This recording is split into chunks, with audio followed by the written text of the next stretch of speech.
this is Heidi from Garden Crossings, and I welcome you to walk through the gardens at my home tonight. We're going to take a look at all the different things that are blooming here the end of July. I hope that there's some things that really are intriguing to you and maybe even give you some inspiration and ideas for your own garden. For those of you who are new to our station, Garden Crossings is a mail order company. We ship plants all over the United States. So if there's anything in the garden that you're liking, head on over to our website at gardencrossings.com and pick out your favorite plants to be delivered directly to your door. If you're fortunate enough to live in Zeeland, Michigan, or in the surrounding areas, or if you like to drive, we do have a retail garden center for those to shop.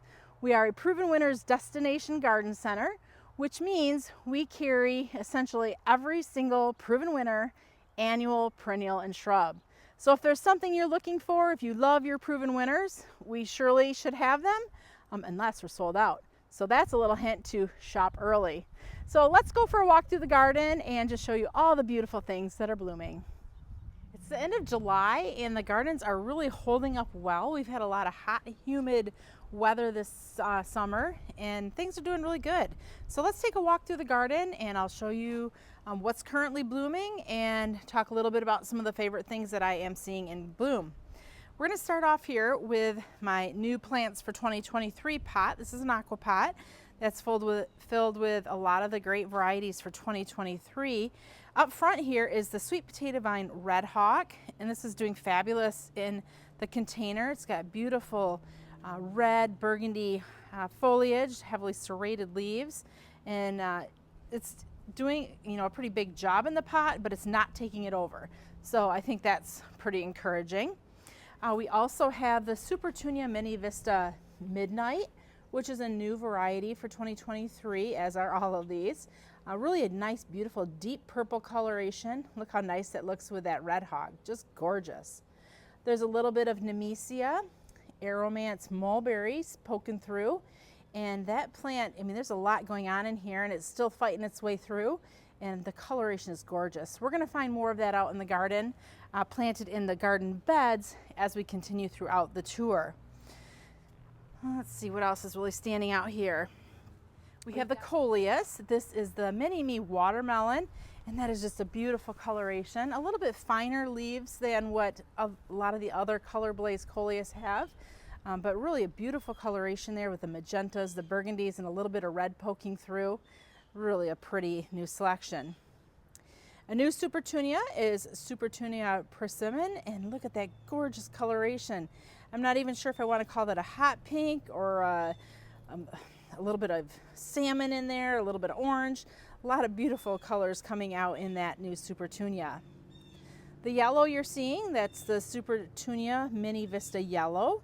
So it looks great in combination there with the purple and even with the persimmon. Really a nice looking plant. So we'll see all of these varieties planted out in the landscape as well. I like to do 2 trials, not only in the containers, but also in the landscape. Along the front of my sidewalk, this year we have lined it with the Sun Patience. These are the Sun Patience Hot Pink. In the past, if you've seen any of my videos from years prior, this has always been the Supertunia Vista Bubblegum. I wanted to try something just a little bit different. The color is much the same, but the habit is very different. So the Sun Patience are staying very contained and in their own space, whereas if this was the Supertunia Bubblegum, we would not be seeing any rocks along the front sidewalk and the petunias would be spilling over, which I love both of the looks. This is just something different I wanted to try this year to see how these would do in the ground. In my aqua pot in the back there, we have the Supertunia Vista Jazzberry. That's the new Supertunia for 2023. I am loving that color. We have it mixed in there with some Dreamsicle, and there's another plant, I believe Honeyberry earlier, but the Jazzberry has just certainly taken over in that pot, and it looks gorgeous. We've got some of the Fireworks Pennisetum grass on either side of the fountain there. And the 2 aqua pots that are flanking the front entryway, the grass in the center you're seeing there, that is the Cypress Queen Tut, and I'm really loving that grass. That's a new grass for 2023. It's a little bit more airy than the Prince Tut or The king tut certainly is a lot taller. Even baby tut, it has more density to it. So I really do love this queen tut grass in this combination. Also, you can see I have some more of that Aromance mulberry nemesia, and that's doing very well in these containers, along with Superbina violet ice. And then the pink in there is the trailing strawberry veined Supertunia. So really, I think a very pretty combination, and it's doing well in both of these aquapots. With aquapots, they get filled about once a week. So when I'm home and, you know, not working, I don't want to spend all my time with watering all my plants. So these aquapots are really a nice lifesaver of only having to refill about once a week. And let's be honest, it's Rod who's doing the refilling.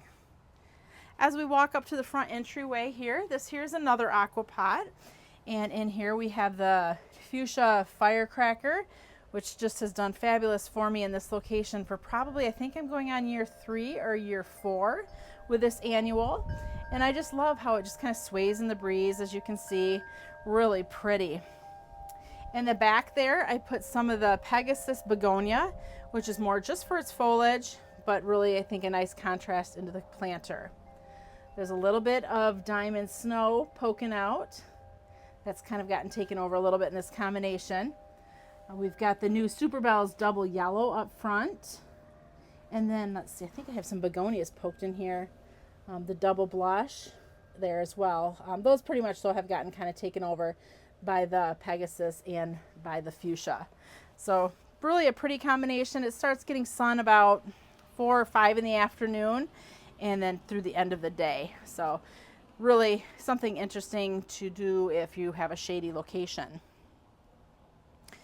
All right, let's make our way around.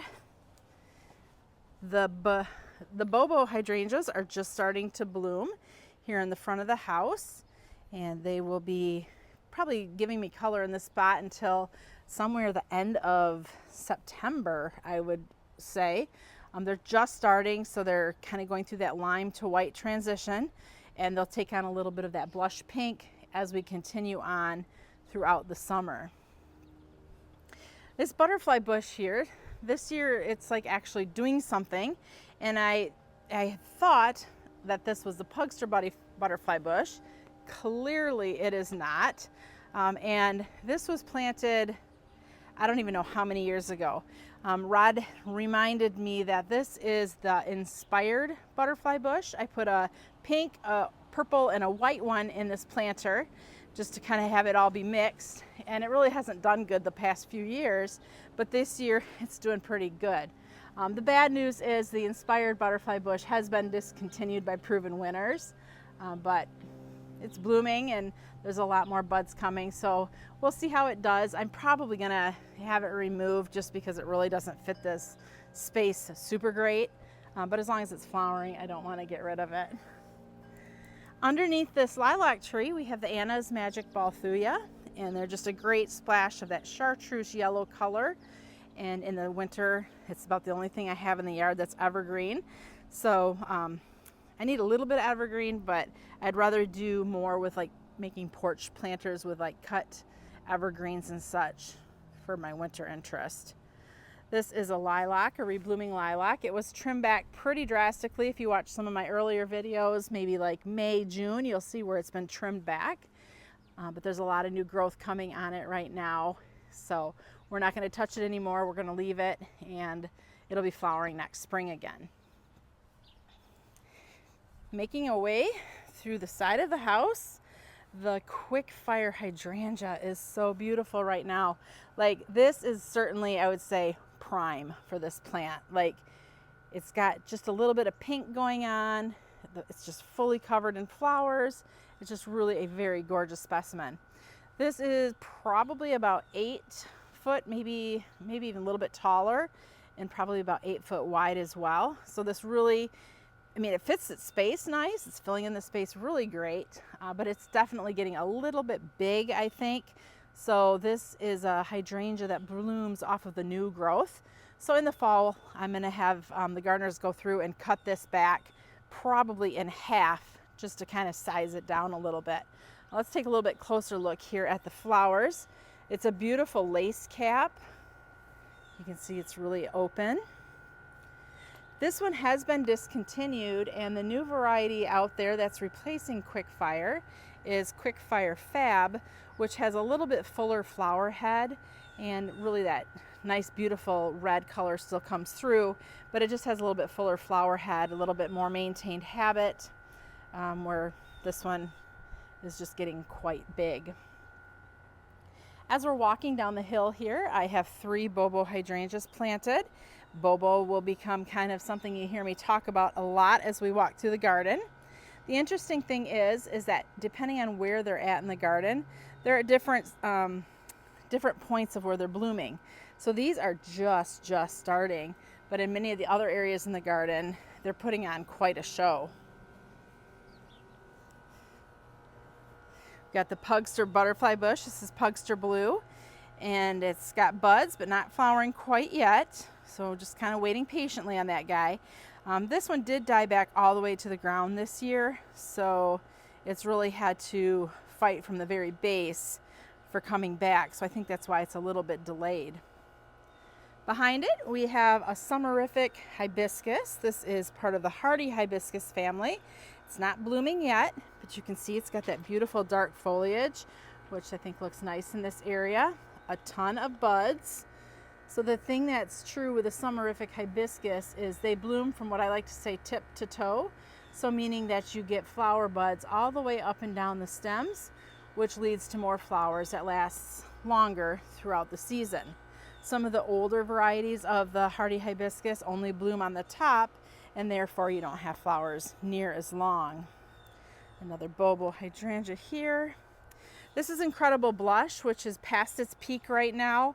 It's getting a little bit floppy. There was a rainstorm about a week ago, and that really kind of did a number on this plant. Also, it's a little bit of a wind tunnel here where we're at. So this will get trimmed back, and we'll let this come back next year. But it is getting quite large anyways, so I'm ready for it to be trimmed. We'll sneak on past this shrub. Walking through the garden here. All right, let's turn it and look. So some of the things that are in this area here are, I planted a ton of coneflowers, and it's just with these hydrangeas, they're getting so big that they're kind of not allowing enough sunlight coming through for these coneflowers. So I think once we trim that hydrangea back a little bit, it'll open up the sunlight and just give us a little bit more area for the coneflowers to do better. We put some Nepeta in, and again, they're kind of a little bit blocked by the sun, so not doing super great. In front of us is a Lo and Behold blue chip butterfly bush, and this has got buds at the tip of it, so this will be blooming here probably in the next few weeks or so. The annual here, this is Surefire Begonia, Cordial Cherry, and I love the deep dark foliage on this with the bright red flowers. This is a great plant for full sun to part shade locations, and can be used as ground plantings, or you can use it in a hanging basket or a container. In the back there behind the hosta, that's Lythrum, which is kind of some people are going to say it's an invasive species, which it can be, but in my garden here it stays very contained, and I think is really a beautiful specimen that adds a lot of color into the garden. So that's why I keep it in here. And like I said, it stays in check in the garden. So as long as it stays in check and isn't going everywhere, it's a welcome addition. We've got a few daylilies blooming here. This area loses sun probably about 1 o'clock in the afternoon. So it's more of a part shade area right up against the house. The Alstroemeria, Anka Ice. I know everybody is kind of waiting when I'm doing these videos to see how the Alstroemeria is doing. This is really, I think, one of those highlight plants in the garden. Anywhere from June until October, usually there's flowers on this plant. So certainly a very long blooming perennial. If you're looking to add a long blooming perennial, that's great for a cut flower into the garden.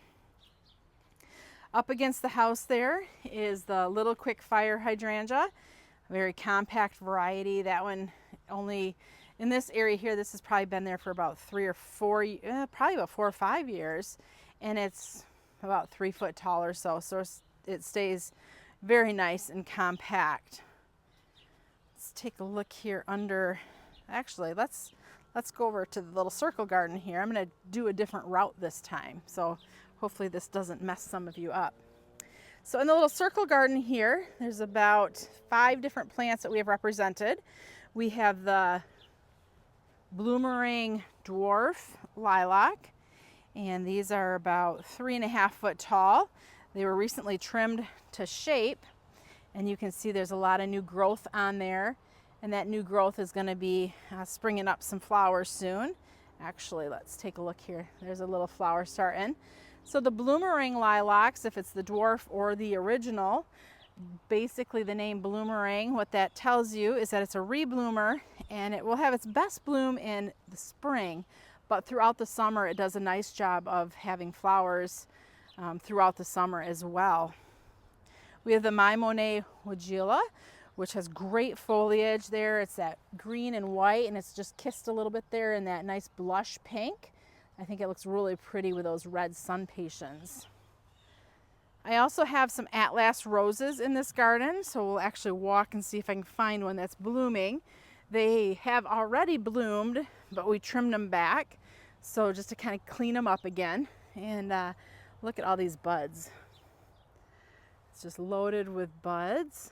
So a lot of flowers coming. Here's a few that are actually in flower. Really a pretty peachy color, a nice fragrant rose. So if you're looking for a nice kind of upright rose that's fragrant, Atlas is certainly one of those. The other nice thing with the Atlas rose is it's self-cleaning, so the flower petals will drop as the flowers age. That's great out in the landscape, but I will say in the garden, or excuse me, if you use them as a cut flower and bring them in the house, again, it's a self-cleaning rose, so it may lose its flowers. Just look at those beautiful flowers there, these Atlas rose. In the center of this bed, I have a Hydrangea standard. This is limelight. Basically what that means is this lilac has been trained into tree form, so it's on a trunk, and then on top of that trunk is the beautiful canopy of flowers. You can see that they're still pretty tight, so it's going to be a little bit before this is really showing the beautiful white blooms. They're really lime green and tight right now, but still I think it's a pretty cool specimen in the center of this garden. All right, let's take a walk. There's what you have to look forward to. We'll be out there soon. Under the deck here, a bunch of hostas because it's a very shady spot. There's Bleeding Heart, there's Hellebore, there's a couple of Rebecca that made their way in here. Some Astilbe, which is finished flowering. Also have a Clematis. So with the Clematis, what I did is I had it, the gardeners trim it down, and you can see there's some dead in there, so we'll pull that off. But I wanted this one trimmed back now because I wanted to see if I could get some late season blooms on it once it starts to put on new growth. Not all varieties will bloom again, but I wanted to try it because I hadn't tried it with this one in a long time as far as I can remember. See, we got a little Bernera down there. I believe that's Jack Frost. Actually, let's take a look. Or not Jack Frost, Jack Diamonds, Jack of Diamonds. It's a new proven winter variety. It was just planted. Look at that leaf, how it kind of does that little, I don't know, fold over, a little twisty there. So this will get beautiful periwinkle blooms on it in the spring. In front of the window there is a Hydrangea, Invincible Limetta. It's about 3 foot tall. This is a planting of 3 plants, and you can see how they just stay really nice, perfect size for right under a window. Got a few lantana planted in there. By the Dutch Boy and Girl, there's some Nepeta Cat's Pajamas that was blooming earlier in the season. It's been trimmed back and it's starting to flush and cycle again, along with some of the beautiful Bleeding Hearts that are for sun. Some more of the Persimmon Supertunia.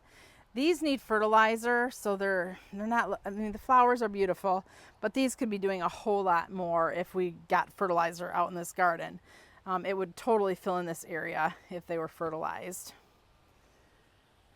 Nestled in this little area here, We have a bunch of different cone flowers. I like to kind of mix and match the cone flowers along with some of the new varieties for next year. There is the Super Bells Prism Pink Lemonade. That's the pink flower. I'll zoom in and show you. That also gets really nice touches of yellow when it's out in the sun. So kind of that pink and yellow for that pink lemonade thought and feel. There's some Biden's Flame, which isn't new. The yellow is Super Bells Double Yellow. That's a new variety. The white is Supertunia Vista Snowdrift. On the trellis, we have some Clematis Pink Mink.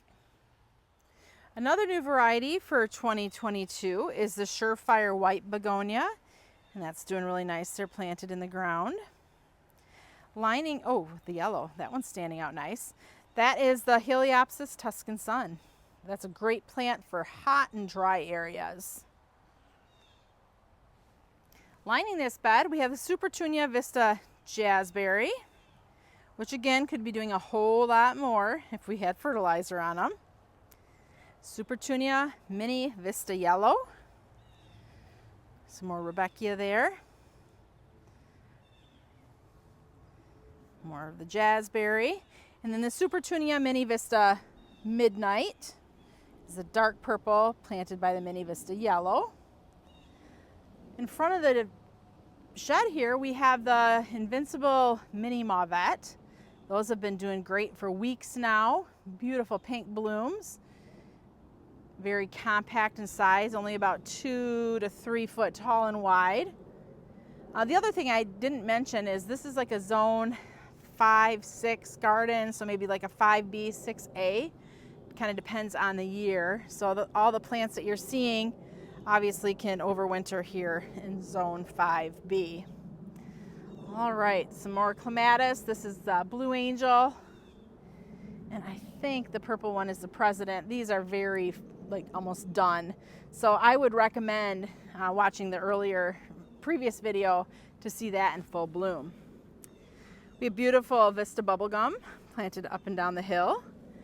And the one plant, oh, I missed it. I should have came up here last video. So this here is the Tough Stuff Hydrangea. This plant has done amazing all summer long. This is actually a planting of 2 of the Tough Stuff Hydrangeas. They are the Mountain Hydrangeas. It's about 4 foot tall and 4 foot wide. They have beautiful lace cap blooms, that nice deep pink flower. And just look at, I mean, that is, some of them are kind of, you know, on their way out. But even so, I mean, look at all that flower coverage. Like, the only thing you're seeing really coming through is new growth that's kind of poking up there.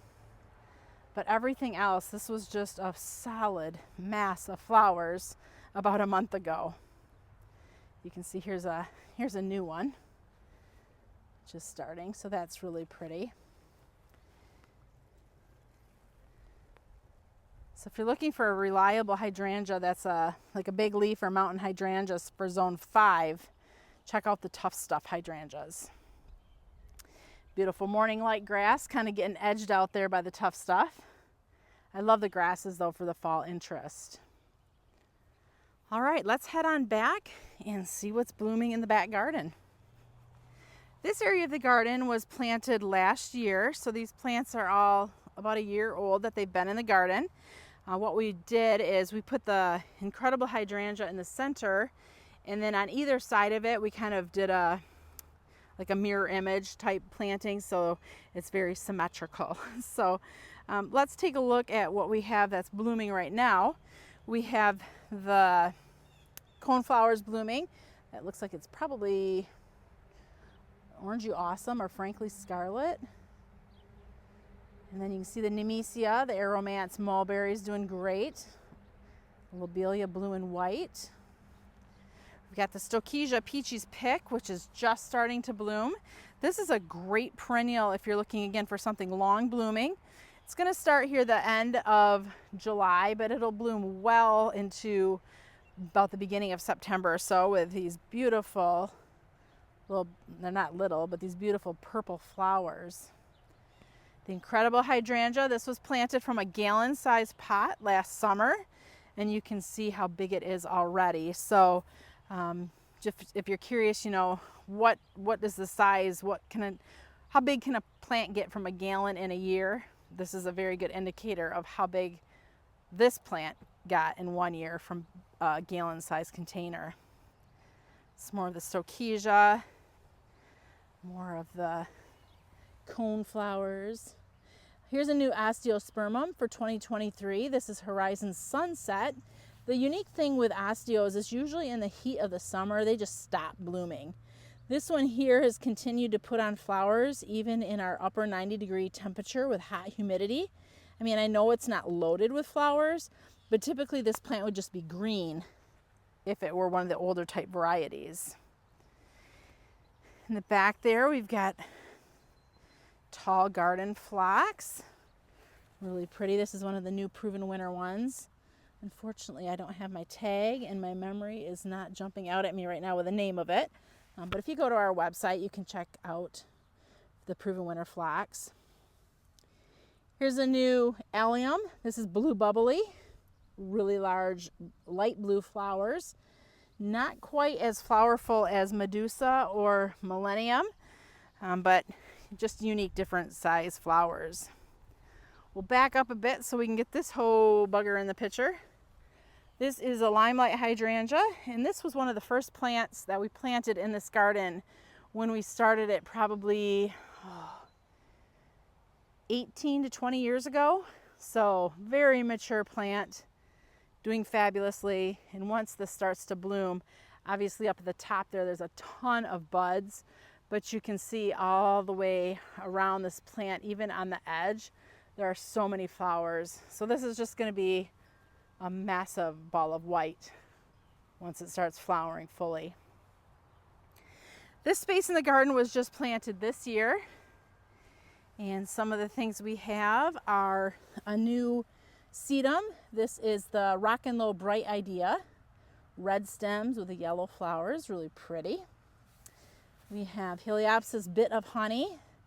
This plant was small when it's planted. It was just planted, but beautiful variegation with a golden yellow flowers. Fuchsia is bright cone flowers, small, but you can at least see the size of the blooms.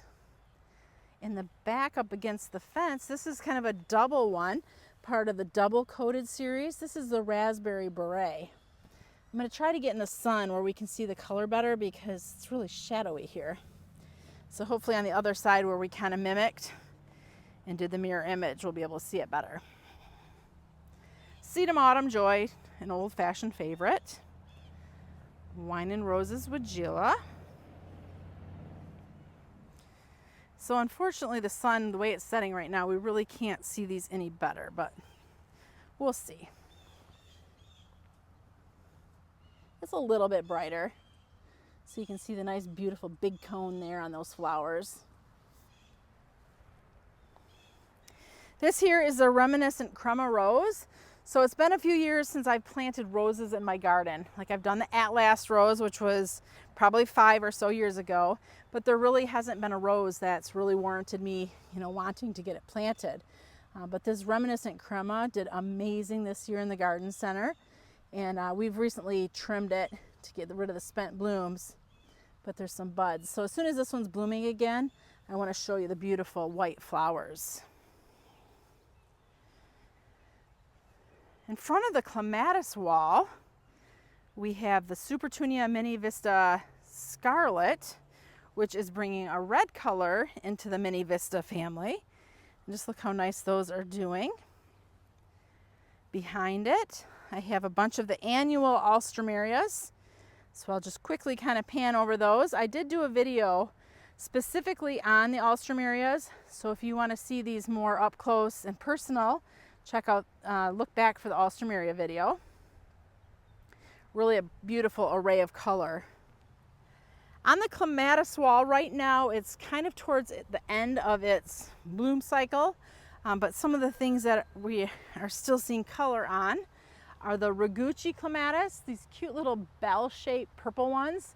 This is a really long blooming clematis, not maybe your typical flower form, but the fact that it blooms all summer is amazing. The burgundy pink, Patricia Ann Fretwell, a little bit smaller flower, different form, but gorgeous. We also have Princess Diana, a little bit of it showing there. Earlier in the summer, this had Candida, which was just a bunch of little white flowers as well. So when I do my clematis, it's really fun to kind of mix all the different colors together. That way when something's not blooming, more than likely something else is. Beautiful tall garden phlox there. Summerific hibiscus is blooming. I believe this one is Perfect Storm. Dark foliage. And that really pretty light pink with a beautiful magenta eye. And here I can show you like the whole tip to toe blooming thing. So you can see like there's buds down there low, and they continue to follow all the way up the stem until it gets to the very top. So a lot of flowers will be coming on these hibiscus. Primal Scream Daylily, really large flowers, kind of golden orange in color. This here is the Proudberry bush. It gets beautiful pink berries in the fall. They're just starting to form at this point, but it's a great pollinator plant. There's a lot of little bees just kind of buzzing about. Ruby Spider Daylily, and in the back is a Baptisia. So you can see even when a Baptisia is not blooming, because they bloom usually in May, they kind of have a great kind of shrub look to the garden, although they do die back to the ground because they are a perennial, but they do a nice job of just filling in the garden space. Behind it is a beautiful Rhamnus fine line. If you're looking for something columnar in habit, fine line is a very narrow and upright variety. Spirea, I think this is Big Bang, pretty much done flowering for the season. Allium Millennium, just starting to open. Gorgeous color. Another great pollinator plant. In the back there is the new sweet potato vine. We'll put the name of it on the screen. The Clematis you're seeing, let me zoom in.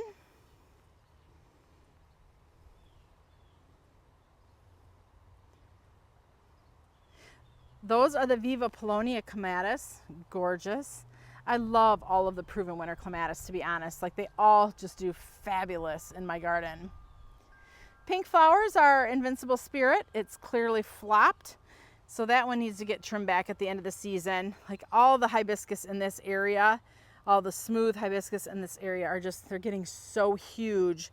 So I feel like we need to just kind of come into this area, and like the Incredible, the big white one, it's kind of rooted itself off the stems that have laid on the ground. So I mean, it's probably 10, 15 foot across. And that's not because like one plant gets that big. It's just kind of like, I don't know, not seeded itself, but laid on the ground and put down new roots. Let's just say that for lack of a better term. Beautiful big white flowers though, very sturdy. But it needs to be trimmed back in this garden area, just kind of redone, I think. And to be honest, like maybe I even need to just dig these out and start fresh with some new ones again, because these plants have been in here probably, again, 15 or so years.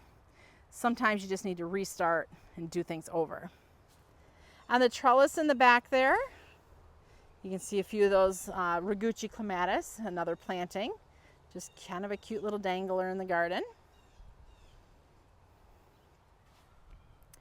Peony Shylome Display, Daylily, a nice double apricot Daylily. Sun Patience Hot Pink. Here's another Bobo Hydrangea, and you can see this one is like way behind the others. Just buds barely forming, with the exception of these couple here. But for the most part, this plant is just starting to put buds on. So this is going to bloom a little bit later in the season than the others. We'll go down in here. You can see the Incredibles up close and personal, just how big those flowers are. Great plant if you're looking for like a specimen or to create like a border or a hedge. excellent hedge plant as well. Storm shelter daylily, along with, ooh, I think this one's handwriting on the wall. I could be wrong, but I think it is.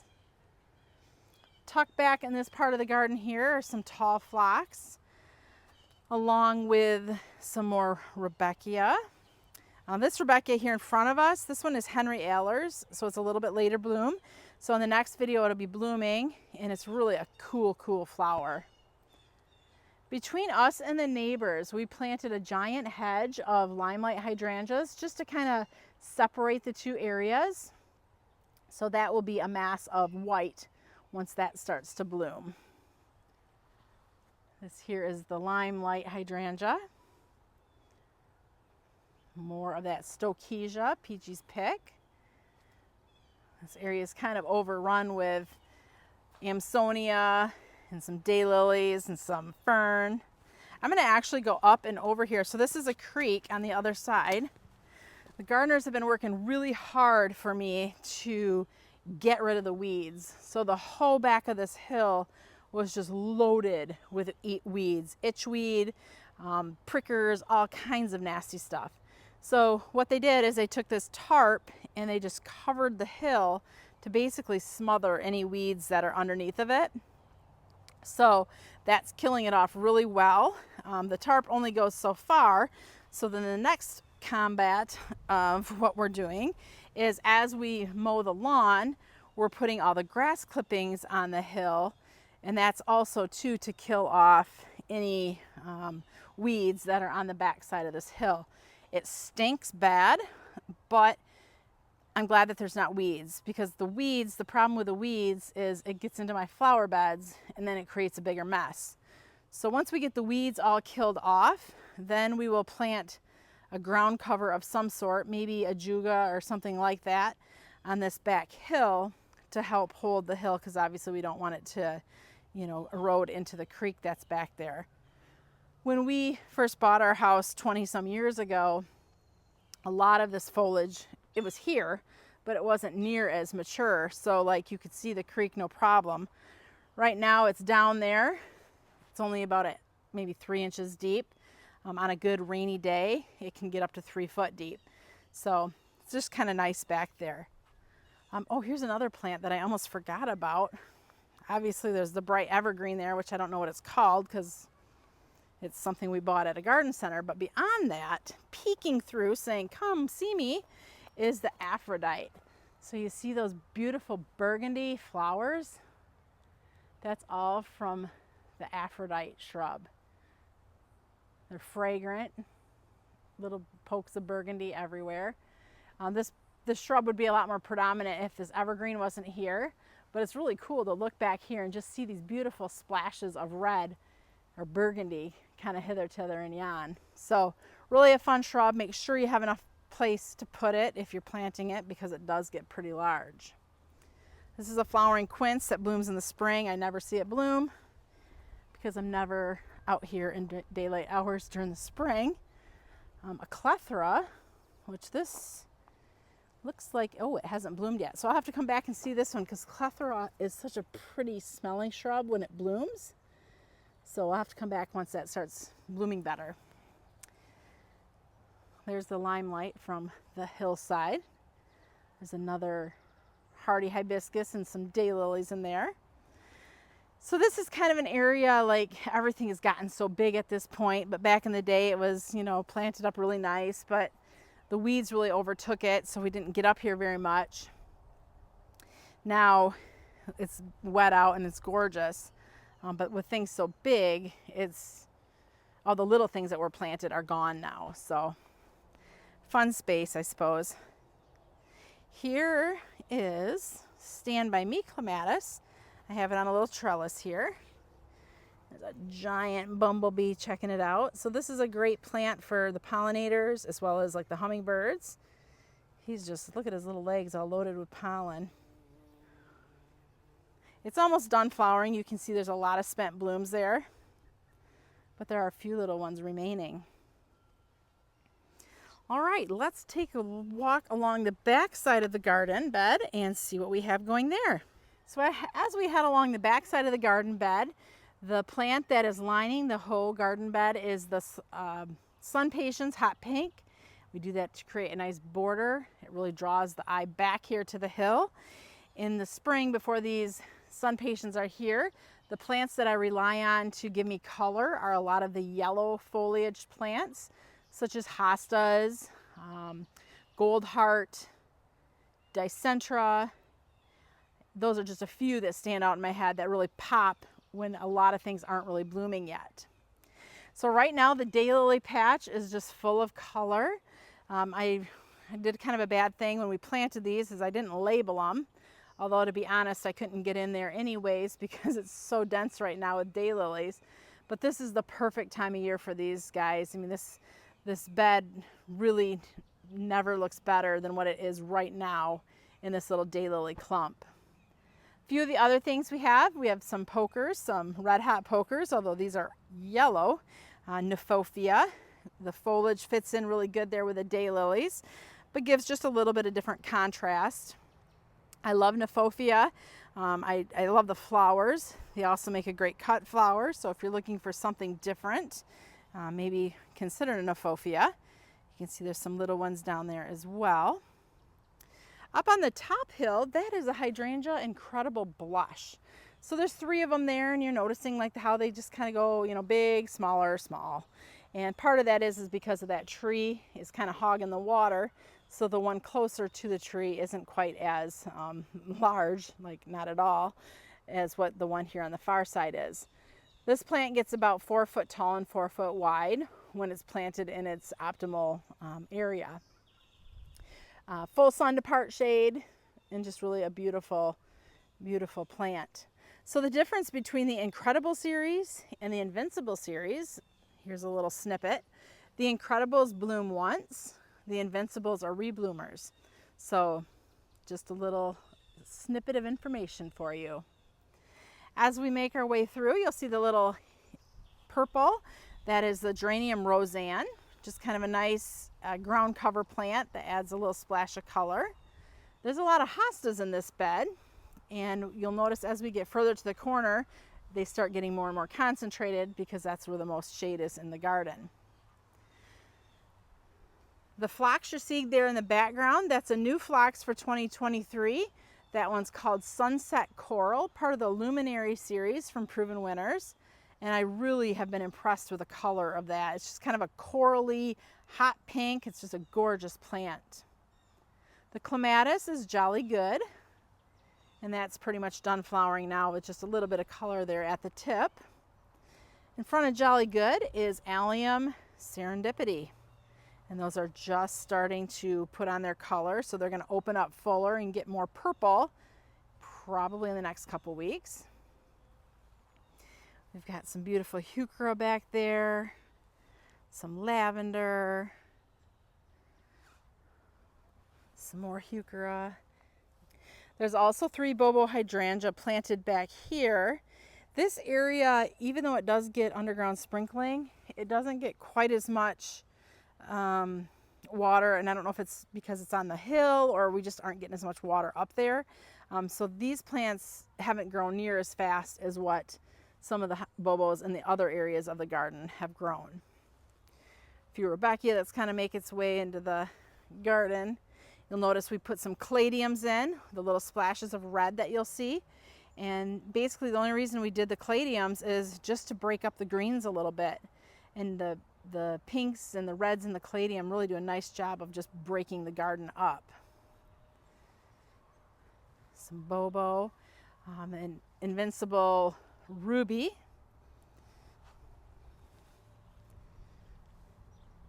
Here's a great specimen of the Queen Tut cypress planted in the garden. So they're just kind of a nice little airy backdrop there for the Sun Patience. And the little firework looking tufts I think are really pretty. Next to the bench up there is an Empress Wu hosta. Like that one is like, I can't forget that one because it's so huge. There's some stilby that are done flowering, but those were really pretty when they were blooming. Again, just to break the color up a little bit with the pinks and the reds. Alstroemeria there in the background, the beautiful pink. Some Bernera, so we're starting to get a little bit more into the shadier part of the garden. So there's some Bernera. Oh, that dark foliage. That's a stilby dark side of the moon. I'm waiting for that one to flower. That gets really pretty purple flowers on it. But look at that great foliage against all the green. It really breaks it up. Some Queen of Hearts Bernera back there. Hellebore for spring color. A couple Going Bananas Daylilies are the yellow. Another hydrangea. Let's back up here. We've got Let's Dance Can, the pink hydrangea there. Those were just planted, so they're not big yet. And then also Let's Dance Ariba. Again, just planted. So you can see there's a couple flowers there, but there's a lot of buds. The nice thing with Ariba is once it's done, like once the flowers start to fade, there's another cycle of buds just like right behind it, ready to bloom. So really quick to cycle through and have the next set of blooms just waiting to go. A few astilbes back in here are, showing their red, but you'll notice how the hostas just are getting really dense at this point. Little pokes of caladium in here to break it up. We also have the fern, the Proven Winners fern. The name is not coming to me right now. We'll put the name of this new fern on, but look at that great deep dark texture. That looks really pretty against all the greens here of all the hostas. So I apologize, like when I have a brain fart and can't remember the plants, like there's so many plants to remember that sometimes they just don't come to me. So the joys of video is we can put the name up on the screen when I don't remember. And this little guy here, just kind of rustling in the breeze, this is the Aurelia Sun King. Look how pretty that is with all those hostas. That nice, beautiful golden foliage. Aurelia gets about 3 foot tall and 3 foot wide. And I think it's another option for a shade garden. And I think it looks really pretty with the hostas and just kind of breaks the look up a little bit. Making our way around the corner, you can see just a lot of beautiful hosta color. We like to use hostas to kind of play off of each other. So the greens, the yellows, the whites, the big leaves, the small leaves, the puckered leaves, the smooth leaves, the ruffled leaves. So many different choices with hosta that, to plant all the same one, I think, is boring. But if you have the opportunity to plant several and just let them kind of play off of each other and work off of each other, I think they look gorgeous. All right, let's head over to the butterfly garden. So in the butterfly garden, we have a pathway that cuts through the middle of it, kind of meanders its way through. But some of the things in this garden, well, all of the things in this garden really, have purposely been planted to attract butterflies. The monarch butterfly is what I'm really concentrating on because the monarch butterfly needs all the help it can get at this point. So we're providing a lot of Asclepias or milkweed, which is the host plant for the butterflies, for the monarch butterflies. So let's start off here. We have a grouping of coneflowers. When this little bed was originally planted, I think I had about 6 or 8 different colored coneflowers. At this point, you can see some of them have died off. A lot of the pinks have become primary, but there's yellows, oranges, pinks, and reds kind of all nestled in this little space. We have the Asclepias milkmaid, which is the host plant, like I was saying, for monarch caterpillars. So what happens is the monarch butterflies lay their eggs on this plant, and then this is what they use for food once they turn into a caterpillar. For their entire life cycle. This milkmaid features beautiful white flowers, and then you can see all these little pods, which are the seed pods. So if you're somebody that likes to monkey around and mess with like seeding your own things, I mean, I say monkey around, but actually it's kind of fun to do. Collect the seeds out of these seed pods once they've dried, and then you can harvest and plant your own seed for the following season to have even more milkweed for the monarch caterpillars and butterflies. The white sun patiens are what we have lining the bed this year. And I love to use the white because it really glows in the night. So it really just kind of frames in this bed and looks so pretty once the sun has set. We have a bobo hydrangea here, and it's just about to prime as far as flowers opening. As these flowers continue to open and age, they're going to get a nice blush pink color. So really a beautiful shrub out in the garden. I will say bobo hydrangea typically gets about 3, maybe 4 foot tall. For whatever reason, mine are on steroids and are about 5 foot tall and about 6 foot wide. We have the Miss Molly butterfly bush, beautiful magenta flowers. I love the Miss Molly. It's probably my favorite in the Miss series. And I think it looks so pretty up against those white flowers there of the hydrangeas. In Michigan, butterfly bush do die back usually all the way to the ground. So they have to kind of restart over again from the base before they have flowers on them here in the summer. Another bobo hydrangea. Just look at these large clusters of flowers. Can you imagine all these beautiful white blooms in your garden? Such a pretty, pretty plant. Here's an interesting bug. I'm not into bugs, but this one is cool. And by cool, he's probably not really cool, but his coloration is pretty. He's probably one I really don't want in my garden. Sorry, that was a little bit of a squirrel moment, but sometimes when you see things in nature, like it's kind of fun to take a closer look. The tip of the garden here, this is for whatever reason more of a dry, gravelly type soil, where the rest of my garden is all just gorgeous. And I apologize for those of you who don't have this, but gorgeous topsoil, a little bit of muck, which is a nice kind of an airy soil. So we are really fortunate here in Michigan to have, where I'm at anyways, to have beautiful soil to be planting into. Some other areas in Michigan have clay, which is no fun, and also sand, which is really good drainage, but sometimes that too has to be amended with topsoil just to hold the moisture. Some of the plants here in this more dry area are salvia, also some spigilla, which is this is already bloomed, but there's a little one coming back, and beautiful red flower. There's some monarda in here, and some stachys as well. As we make our way through the path, on this side of the garden, you can see how I've mirrored it with coneflowers at the entrance. A lot of pinks and such coming through, but look at this really pretty one. I believe that one's green envy, just kind of a unique flower form. Again, white sun patiens totally lining this whole bed.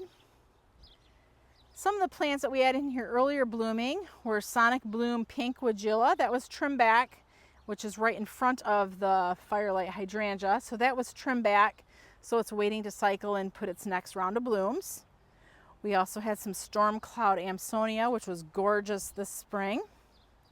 I think it's real important when you're planting your garden that you're taking all seasons into consideration, because you always want something giving you some interest. We have a diamond ball clematis kind of tucked in here.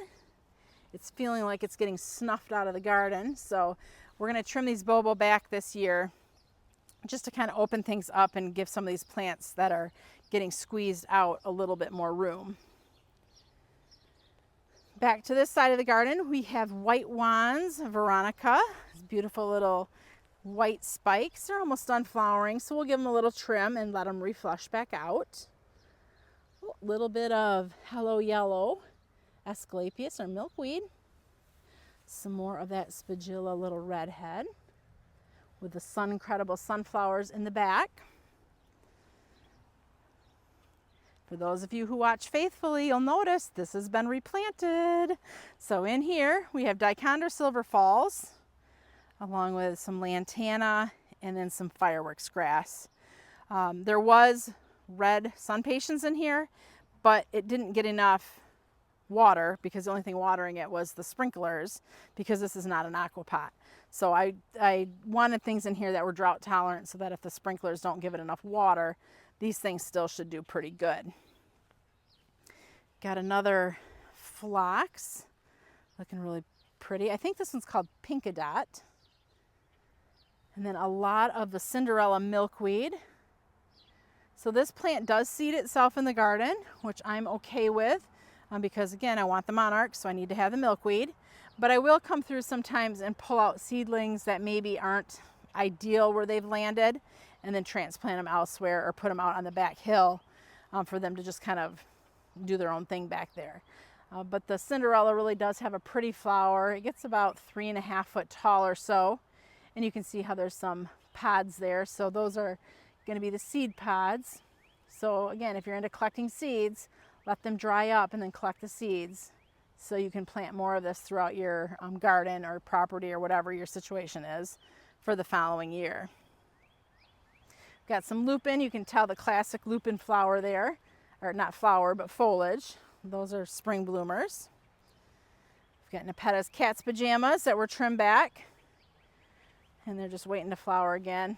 Usually those, for me anyway, their best flower cycle is in the spring, and then I'll get like a little bit of flowers throughout the summer, but not always like excellent show of color. Making the way around, oh my shadow, we have delphinium that is pretty much finished flowering, but what you'll notice is that I put it in a tomato cage because my delphinium, they get 4 foot tall, but they often just kind of flop over. So we got smart a couple years ago and put a tomato cage around them so that way as they grow up, they don't flop. So there's a little tip. If you have delphinium that flops, put it in a tomato cage or something similar. You can see all the beautiful coneflower in this area. I planted a bunch of different colors in here just to kind of get that mix of colors going on. Really pretty one there. There's another hardy hibiscus in here. I'm not sure which it is until it blooms, but it does have that dark foliage, and just look at all those buds just waiting to bust open to bloom. And the hydrangea that really stands out most in the fall is the firelight hydrangea. So in the pictures, you'll see oftentimes that it's like a bright magenta red bush, which it does get that way, you know, at the end later in the season. But before it gets magenta red, it has to start off white. So this is what firelight looks like when it's just starting to bloom. And as the season goes on, and you'll see in my videos as I keep doing them, it'll continue to get more and more pink, pink, pink, and then almost a beautiful fiery magenta red. So really a beautiful hydrangea, one of my favorite in the sense of this gets the most red, the deepest magenta red color in the garden. And I think that's really cool looking. So let's do a little look here over at the butterfly garden one more time. And just let you see all of the beautiful things. It's really, July is a great time to do garden tours because I think most people, and maybe you'll agree or not agree, but here in Michigan, most gardens are in their prime, like in July or the very beginning of August. Thank you for walking through the garden with me tonight. I hope you enjoyed this little garden tour. If you have questions or comments on anything you've seen, feel free to leave it in the comments below and we'll get your questions answered for you. If there's a variety that you saw that maybe I didn't mention by name, feel free to just let me know the time that you saw it, and I'll do my best to try to answer what the variety is. A lot of these varieties have been in here for several years, and I've clearly forgotten the names by now. But others are newer enough varieties that I can tell you exactly what they are. Or maybe if I don't know what it is, I can point you in the direction of something that is very similar. So it's been a pleasure having you walk through the garden with me tonight. And if you're new to this channel, feel free to subscribe because we'll be doing more garden tours throughout the summer. Also doing product reviews, doing short little videos on just specific plant varieties. So if you're wanting to know more about a specific plant, we'll do a lot of those as well. So it's been a pleasure. Thanks for walking through the garden with me this evening. This is Heidi from Garden Crossings.